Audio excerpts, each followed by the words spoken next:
Dear students, السلام علیکم۔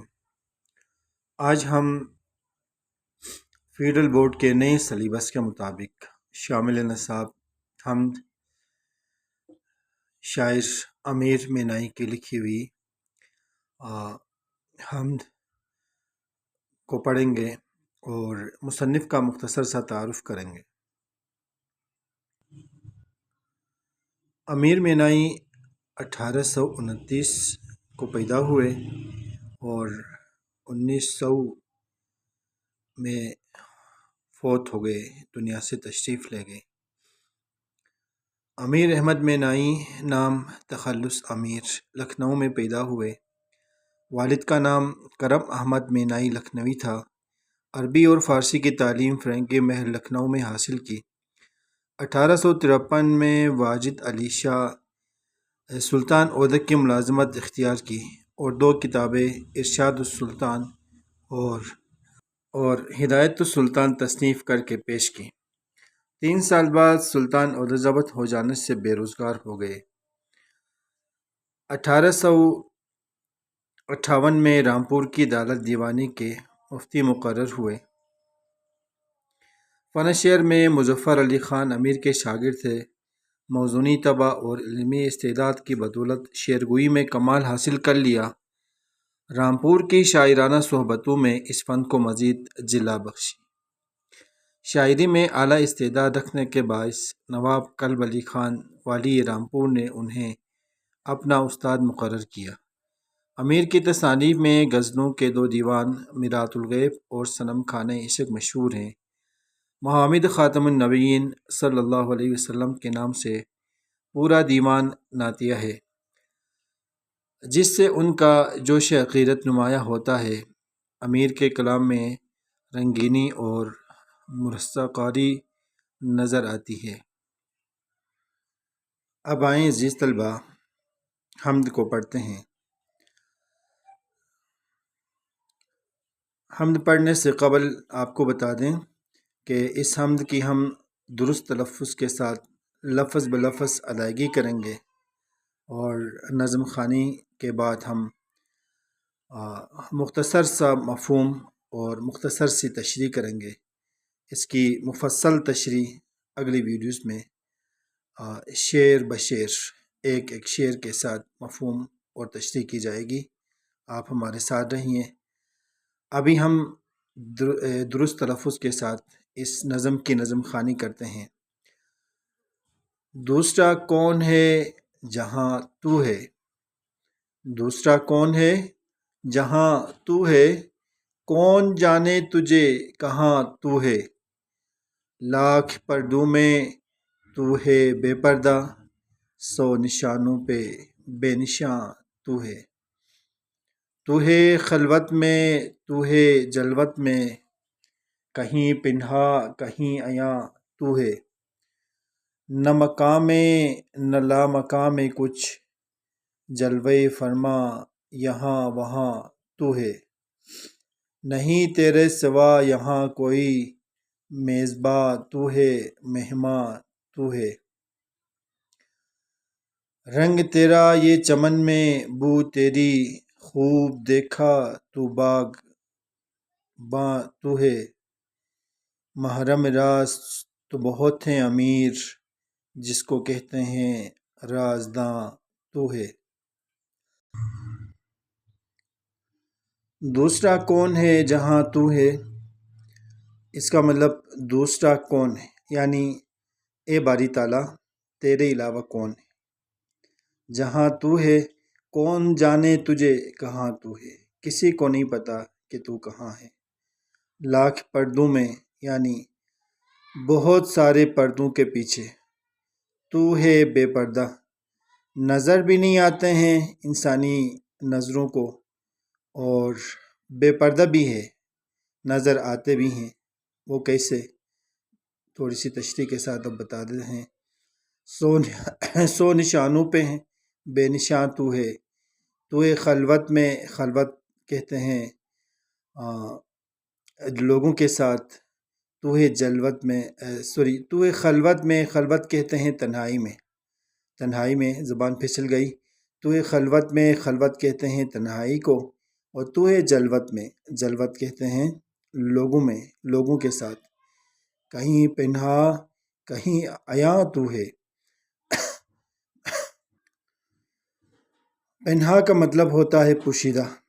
اللہ تعالیٰ کی ذات دیکھنے میں تو پوشیدہ ہے، کسی کو نظر نہیں آتی، کہیں عیاں تو ہے، اور پنہا کا متضاد لفظ عیاں، عیاں تو ہے، ظاہر ہے، سب کو نظر آتا ہے، سب کے قریب ہے، سب کے ساتھ، نہ مقام میں نہ لا مقام میں کچھ، جلوے فرما یہاں وہاں تو، مقام میں لا مقام میں، ہر جگہ تیرے جلوے ہی جلوے نظر آتے ہیں، نہیں تیرے سوا یعنی تیرے علاوہ یہاں کوئی، میزباں تو ہے، مہماں تو ہے، اس کائنات میں اور اگلی کائنات میں، تمام جہاں میں، تمام جہانوں میں، میزباں بھی تو ہے، مہماں بھی تو ہے، رنگ تیرا یہ چمن میں بو تیری، اس کائنات میں تیرا رنگ، تیرے جلوے اور تیری خوشبو، تیری قدرت، خوب دیکھا باغباں تو ہے، یعنی اس کائنات کو چلانے والے تو ہی ہے، اس کائنات کو پیدا کرنے والے تو ہی ہے، محرم راز تو بہت ہیں امیر، یعنی اپنے آپ کو رازداں کہلانے والے، رازداں بہت ہیں، شاعر اپنے آپ سے مخاطب ہو کے تخلص استعمال کر کے کہتے ہیں رازداں تو بہت ہے، جس کو کہتے ہیں رازداں تو ہے، لیکن ان تمام رازدانوں میں بہتر اور اعلیٰ رازداں تو ہی ہے۔ یہ امیر مینائی کی لکھی ہوئی حمد ہے، میرات الغیب سے ماخوذ ہے۔ اب آئیں اس کا مفہوم اور مختصر سی تشریح کرتے ہیں۔ لاکھ پردوں میں تو ہے بے پردہ، اس سے قبل ایک شعر، دوسرا کون ہے جہاں تو ہے، کون جانے تجھے کہاں تو ہے، یعنی اس شعر کا مفہوم یہ ہے جہاں آپ ہیں وہاں دوسرا کوئی نہیں، جہاں آپ ہیں وہاں کوئی دوسرا کوئی نہیں، یعنی اللہ تعالیٰ ہر جگہ موجود ہے۔ شاید کہ کہنے کا مطلب یہ ہے تو ہر جگہ موجود ہیں، تو ہر ایک کے ساتھ موجود ہیں، جہاں آپ ہیں وہاں دوسرا کوئی نہیں، اور کوئی نہیں جانتا کہ آپ کہاں ہیں، انسانی نظروں کو نظر نہیں آتے۔ کہتے ہیں اگلے مصرع میں کون جانے تجھے کہاں تو ہیں، یعنی اور کوئی نہیں جانتا کہ آپ کہاں ہیں، گویا کہ اس کا مفہوم یہ ہوا جہاں آپ ہیں وہاں دوسرا کوئی نہیں، اور کوئی نہیں جانتا کہ آپ کہاں ہیں۔ دوسرا شعر ہے، لاکھ پردوں میں تو ہے بے پردہ، سو نشانوں پہ بے نشاں تو ہے۔ اس شعر کا مفہوم، اللہ تعالیٰ کی ذات اپنی نشانیوں میں ہر طرف دکھائی دے رہی ہے، پھر بھی ہم اس کو جان نہیں سکتے، یعنی لاکھ پردوں میں تو ہے بے پردہ، یعنی اللہ کی ذات اپنی نشانیوں میں اپنی قدرت کے ساتھ ہر طرف دکھائی دے رہی ہے، ہر طرف جلوگر ہے، اس میں ہر کسی کو نہیں، غور کرنے والوں کے لیے، فکر کرنے والوں کے لیے، اللہ کی شان کو ڈھونڈنے والوں کے لیے ہر جگہ دکھائی دے رہا ہے، سو نشانوں میں بے نشاں تو ہے، یعنی پھر بھی ہم اس کو جان نہیں سکتے ہیں، اللہ کو نہیں جان سکتے ہیں۔ تو ہے خلوت میں، تو ہے جلوت میں، کہیں پنہا کہیں عیاں ہیں، یعنی اللہ تعالیٰ ہمیں ہماری تنہائی اور محفل میں دیکھنے والا ہے۔ اللہ تعالیٰ تنہائی میں بھی موجود ہیں اور محفل میں بھی موجود ہیں، تنہائی میں بھی دیکھنے والے ہیں اور محفل میں بھی دیکھنے والا، کہیں تیری ذات ہماری نظروں سے اوجھل ہے، پوشیدہ ہے، نظر نہیں آ رہی، لیکن ہماری آنکھوں کے سامنے اپنی نشانیوں سے رب تعالیٰ ظاہر ہوتا ہے۔ اس شعر کا مفہوم، اللہ تعالیٰ ہمیں ہماری تنہائی اور محفل میں دیکھنے والا، کہیں تیری ذات ہماری نظروں سے اوجھل ہے، لیکن ہماری آنکھوں کے سامنے اپنی نشانیوں سے ظاہر ہوتا ہے۔ اگلا شعر ہے، نہ مقام میں نہ لا مقام میں کچھ، جلوہ فرما یہاں وہاں تو ہے۔ اس شعر کا مفہوم یہ ہے کہ اللہ تعالیٰ اپنی مادی وجود کے ساتھ، اپنی مادی وجود سے کہیں دکھائی نہیں دیتا، لیکن ہر جگہ اس کی قدرت کی نشانیاں ہیں۔ پھر وہیں قرآن پاک میں اللہ تعالیٰ نے کئی دفعہ کہا یتفکرون تتفکرون، یعنی غور و فکر کرے، غور و فکر کرے۔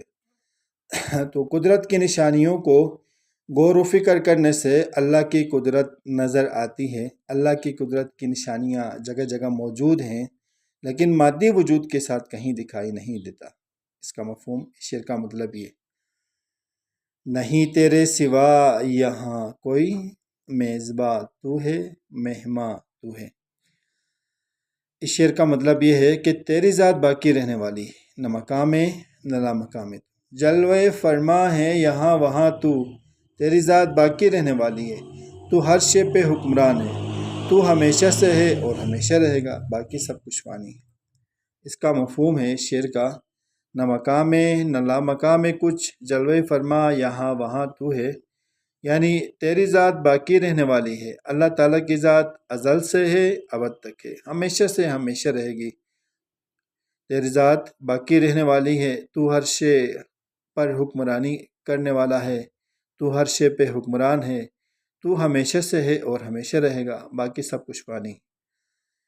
نہیں تیرے سوا یہاں کوئی میزباں تو ہے، مہماں تو ہے۔ اس شعر کا مفہوم یہ،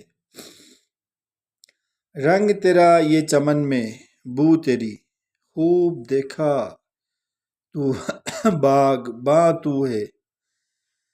اس شعر کا مفہوم ہے، کائنات میں ہر طرف تیرا رنگ پھیلا ہوا ہے، دنیا کے اس باغ میں تیری ہی مہک اور خوشبو پھیلی ہوئی ہے، تو ہی اصل میں اس باغ کا باغباں ہے۔ یعنی شعر میں اللہ تبارک و تعالیٰ نے اس پوری کائنات کو، اللہ تعالیٰ کی پیدا کردہ ہر چیز کو ایک باغ سے تشبیہ دی ہے اور باغ کہا، اور اس باغ کا جو باغباں ہے، اس باغ کا جو نگہباں ہے، وہ اللہ تعالیٰ ہے۔ تو اس کا مفہوم کچھ اس طرح ہو گیا کہ کائنات میں ہر طرف تیرا رنگ پھیلا ہوا ہے، دنیا کے اس باغ میں تیری ہی مہک اور خوشبو پھیلی ہوئی ہے، تو ہی اصل میں اس باغ کا باغباں ہے۔ اس نظم کا مقطع، محرم راز تو بہت ہیں امیر، جس کو کہتے ہیں رازداں تو ہے۔ محرم راز کا مطلب راز رکھنے والے، راز کے دعوے دار۔ کہتے ہیں امیر مینائی اپنے آپ سے مخاطب ہو کے کہتے ہیں کہ اے امیر، ہم نے محرم راز رکھنے والے، راز کے دعوے دار تو بہت دیکھے، لیکن سب سے بڑا رازداں وہ اللہ تعالیٰ ہی ہیں۔ اس شعر کا مفہوم ہے، ہمارے دلوں کے راز جاننے والے تو بہت ہیں، لیکن اصل رازداں وہ اللہ تعالیٰ ہے۔ اللہ تعالیٰ، ارشاد باری تعالیٰ ہے، ان اللہ علیم بذات الصدور، اللہ تعالیٰ ہمارے دلوں کے بیت تک جاننے والے ہیں۔ تو دلوں کے راز جاننے والے بہت ہیں، لیکن ان سب میں رازداں وہ اللہ تعالیٰ ہی ہے۔ عزیز طلبہ، یہ درست تلفظ کے ساتھ نظم خوانی کی گئی اور مختصر سی تشریح کے ساتھ مفہوم بیان کیا گیا۔ باقی اس کی مفصل تشریح باقاعدہ طور پہ لفظ بلفظ اور باقاعدہ طور پہ شعر کے ساتھ، ہر ایک شعر نمبر 1 سے لے کے شعر نمبر 6-7 تک سب کی تشریح اور مفہوم اگلی ویڈیوز میں بیان کی جائے گی۔ آپ ہمارے ساتھ رہیے۔ عزیز طلبہ،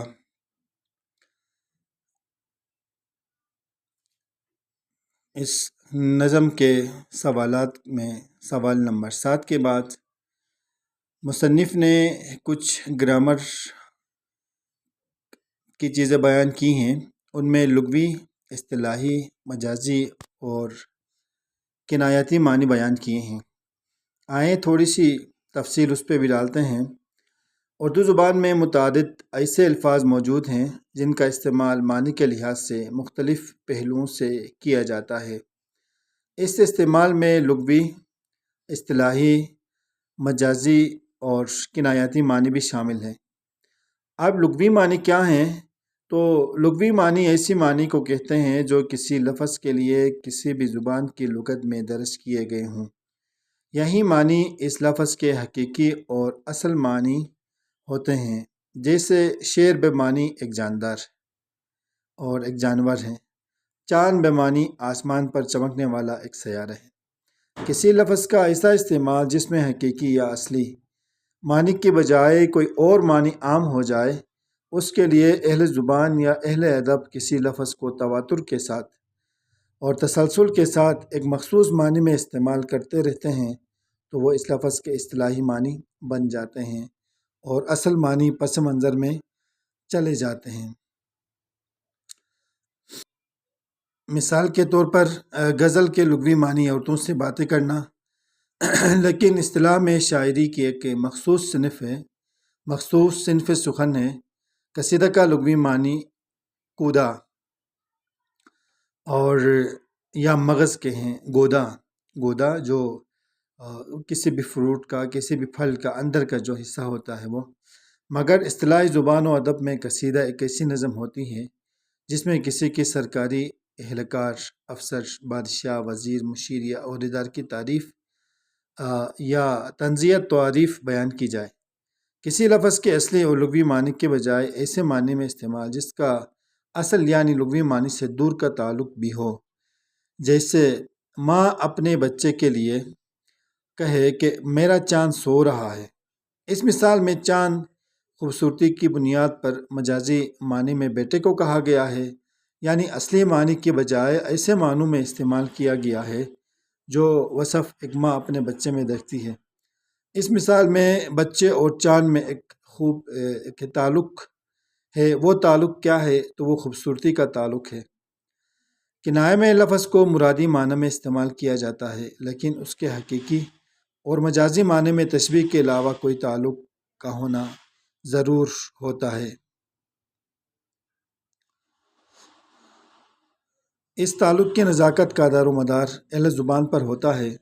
اہل زبان جس لفظ کو جس کنایاتی معنی میں استعمال کر لے، باقی تمام لوگ اسی سلیقے کے پابند ہوتے ہیں۔ مثال کے طور پر اسے کالے نے کاٹا۔ اس مثال میں کالے سے مراد سانپ ہے، حالانکہ ضروری نہیں کہ سانپ کا رنگ کالا ہی ہو، لیکن اہل زبان نے اس کو کالا بولا ہے تو ہم نے کالا بولنا ہے۔ جب چولہا ٹھنڈا ہو کوئی پوچھتا تک نہیں۔ اس مثال میں چولہا ٹھنڈا ہونا کنایتی معنوں میں غربت کا آنا ہے۔ کنایتی معنوں میں یہ کیا ہوتا ہے؟ غربت کا آنا ہے، یعنی اشارہ یہی ہوتا ہے۔ تو یہ ہو گئے لغوی، اصطلاحی، مجازی اور کنایتی معنی۔ یہ کیا ہے؟